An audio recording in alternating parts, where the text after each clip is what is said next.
Lock చేసేయాలి. Time ఇవ్వకూడదు. ఇంకా ఫౌండేషన్ అయిపోయిందా, డ్రై అయిపోయిందా, ఇప్పుడు ఐ మేకప్కి వెళ్ళాలి.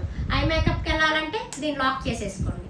అండర్ ఐ సర్కిల్ దగ్గర, మౌత్ దగ్గర చేసేలోపు ప్యాచ్ వచ్చేస్తుంది అని చెప్పేసి అన్నాను కదా. అప్పుడు మనం ఏం చేసుకోవాలి, లాక్ చేసుకోవాలి. ఆ ఫౌండేషన్ నుంచి బయటికి రాకుండా లాక్ చేసుకోవాలి. అప్పుడు ఫిక్సింగ్ చేసుకోవాలి.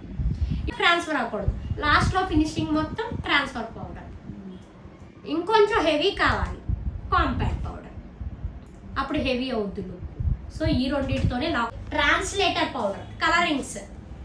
వైట్లో ట్రాన్స్లేట్ అంటే కనిపించింది. ఇది ట్రాన్స్ఫర్ ప్రూఫ్. ట్రాన్స్ఫర్ ప్రూఫ్ అవ్వకుండా పౌడర్. ఇది దీనికి దీనికి కొంచెం తేడా ఉంటుంది. ఇది కొంచెం మందం హెవీ లుక్ వస్తుంది, ఇది కొంచెం హెవీ లుక్ వస్తుంది, ఇది కొంచెం లైట్ లుక్ వస్తుంది. బరక తక్కువ ఉంటుంది, సాఫ్ట్గా ఉంటుంది. ఇది కొంచెం సాఫ్ట్నెస్ తక్కువ.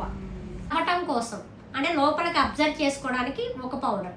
దీంట్లో 2 కలర్స్, 2 షేడ్స్. నేను ఇక్కడ